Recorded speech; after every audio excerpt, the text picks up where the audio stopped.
My name's Andrew. I'm Cooper Galvin. And we are organizers of a program called the Future Advancers of Science and Technology, which we're excited to be in our second year. And we're looking forward to sharing some exciting science with you today. All right, so what are we? So this is a program in which we combine mentors from Stanford University, and there's about 15 of us here, there's 30 of us, with students from Andrew P. Hill. And we work on science projects of various types that you guys really want to work on, things that are important for society, for your communities, and for the environment. Can I take over? Yeah. All right, so why should you guys do it? We want to give you the opportunity to experience being a scientist. And so we'll meet, here we go.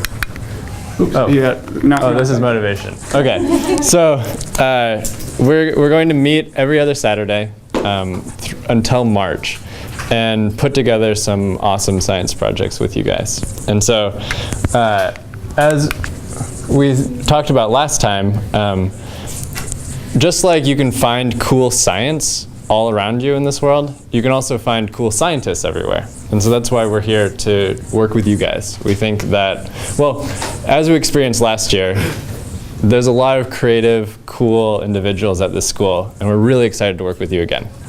I think actually we should just skip this one. There are scientists. Yeah. So last year we saw what you guys are capable of.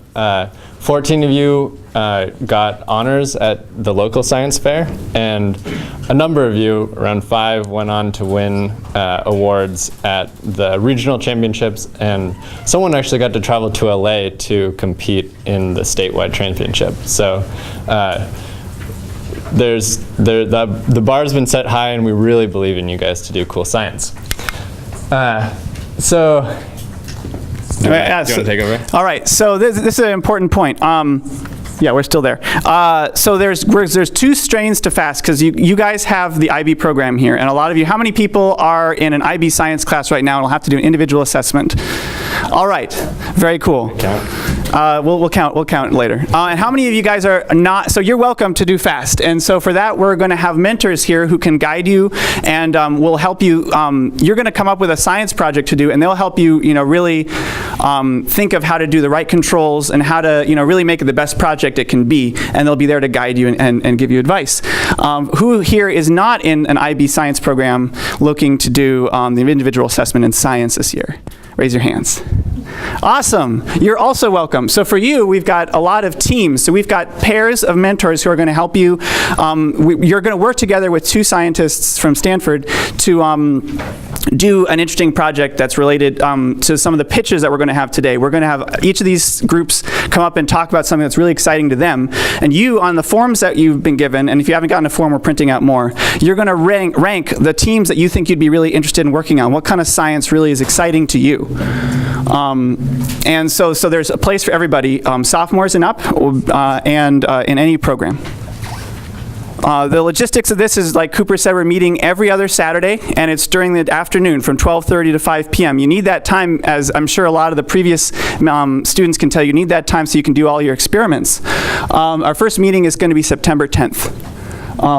So some things coming up are for people who are working in the teams. What we are really everybody actually. What we're gearing up for is science fairs. The IB will also have the individual assessment, but we're gearing up for science fairs where you have to have proposals in November, and the fairs themselves are in February and March. And so this is the Science Palooza San Jose Science Fair, and then there's the SSTC Regional Science Fair. Yeah. So you can ask those who participated last year. The first big hurdle in this program is coming up with a science project that you're ready to dig into. And so some of you will be able to work as a group to do that. Some of you will be able to do it individually. And once you have some question, you'll come up with the methods to do it, and we'll help provide you with some of the materials that are necessary to do your experiments. But we have deadlines so that we can make sure that we order all of those materials in time for you to do your experiments. So the goal is that people will do their experiments on the weekends at FAST, but also on their own time between December and February so that you have time to do your experiments and also get some data to analyze for science fairs.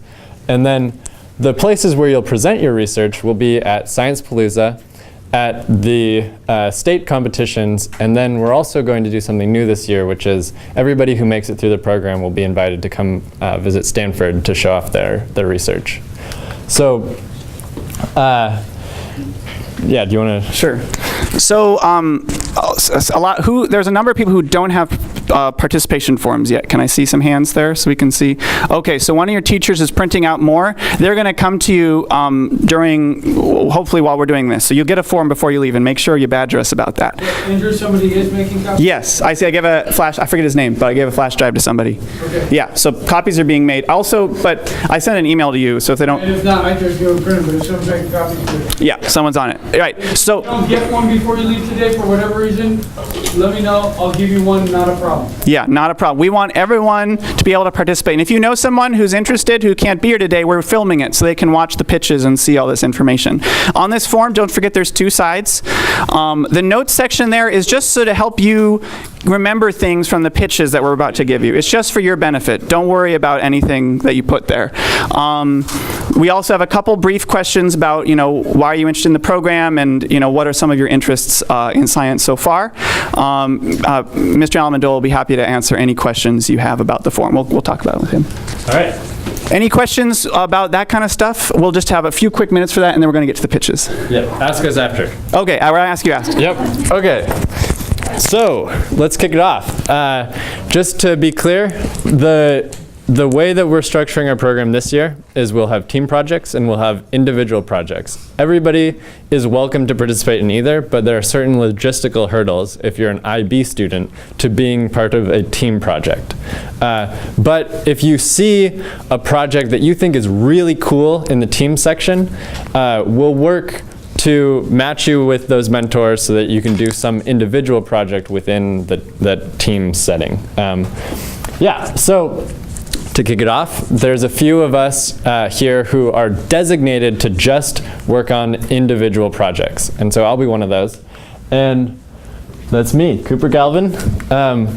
And so what I've been doing at Stanford is researching molecular biophysics. There's a lot of us here who actually are doing molecular biophysics. And what's neat about that discipline is that we get to apply physics to things that are on the scale of individual atoms and macromolecules. And so here's one of my favorite macromolecules. This is the ATP synthase complex.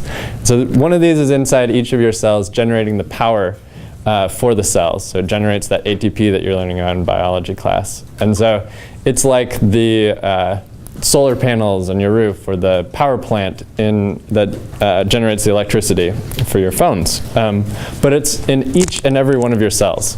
And it powers the motors that walk around and all of that. What you see on the left side is a protein that is responsible for the strength of spider silk. And what we did last year in my group was we were focused on biomimetics. So Jocelyn Luna managed to make a macro scale replica of the spider silk using a different material, and showed that by mimicking what makes the protein strong, she could make another rope strong. And it was a really cool project. And so I'm happy to do things where we look at molecular biology to things where we look at things on the larger scale, looking at biology. Yeah, so I'll be excited to work with however many of you I can. All right, passing it off. Hi everyone, I'm Shreya. I'm just finishing up my first year at Stanford. I'm doing a PhD in bioengineering. So again, it's kind of between different subjects. We do some bio, some chem, some physics, just a little bit of everything. And what I'm really interested in is also things at a small scale, but more at the scale of cells and things kind of in the microscale. and I'm just interested in small things that way. And what I want to work on, what I'm motivated by, is problems that are important in global health. So, for example, people in developing countries having access to diagnostics that they can use to identify their diseases, things like that. That picture on the right is what I'm currently working on. So what we do is we levitate cells using magnets, and it's a tiny device. It's like this big. And it's just you putting your cells in a little capillary, and you put it between two magnets, and you wait long enough, and they actually levitate at different heights.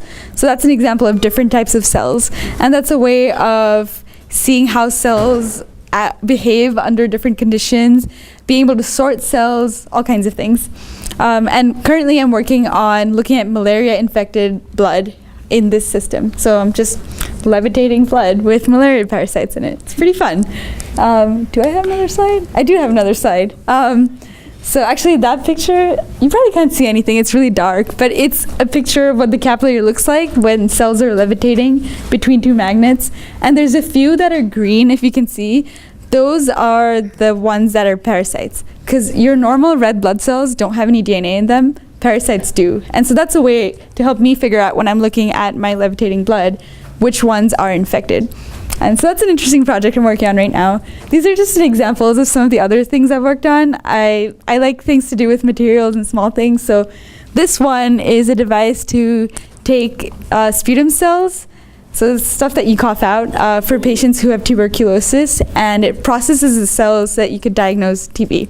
And that's one with paper. So that's like looking for how much alcohol there is in paper from your saliva. So that's the sort of thing I'm interested in, but I'm happy to help with any project. I love biology and the things that go with it, like physics and chemistry.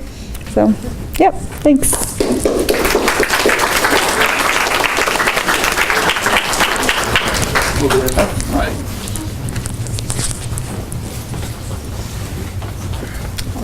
Thank you.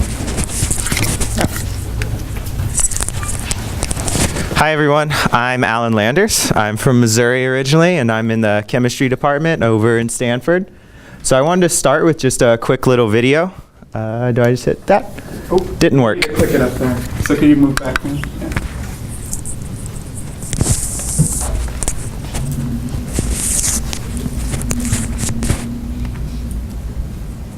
Does it have sound? We can turn up the sound. We probably need to turn it way up. Yeah. I can just talk if the sound doesn't work. It's fine. We can, yeah. We can pause and just make sure. Not sure. There we go. Oh, so it's on. Yeah. So we use a lot of fossil fuels right now. I think the video is paused, so I can't really narrate.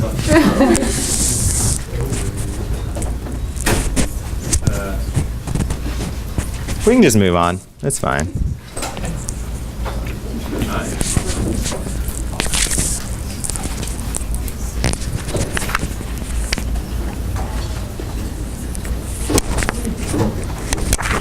We'll give it a few more moments, and then we'll move on. You might just want to summarize really quickly what it is. Yeah, sounds good. So, as you may have guessed from the fossil fuels, I'm interested in renewable energy and helping to prevent or to slow down the effects of global warming.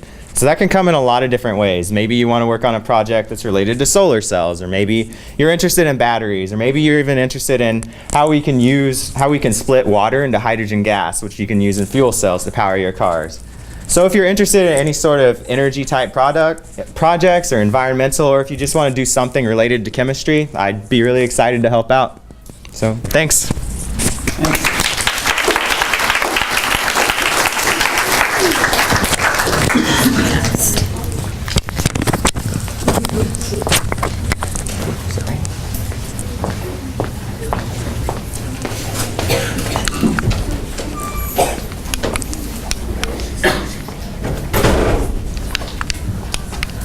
How do I click next on I this? think you might. It comes from a source that's not depleted in heat, such as wind or solar power. Do I It should. just press this button? There should be this side This button? How Okay. they affect our planet.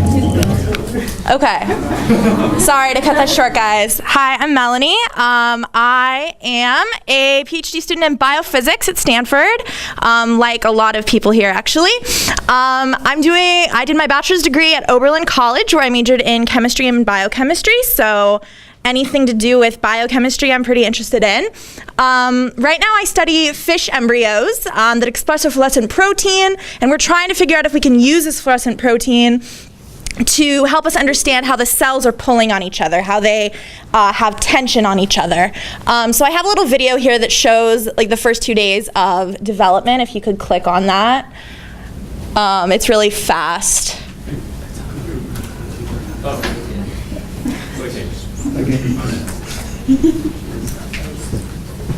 Is it working? No. Okay, well, anyway, so that was supposed to show how the embryos develop, but anyway, and so my other interests that I'm interested in, just a couple of examples.